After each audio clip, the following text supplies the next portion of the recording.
Herkese merhaba arkadaşlar, kanalıma hoş geldiniz. Yepyeni bir video ile karşınızdayız. Türkiye'nin ünlü oyuncusu İbrahim Çelikkol'dan yeni paylaşım geldi.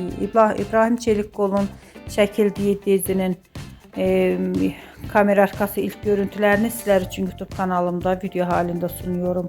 Umarım beğenirsiniz.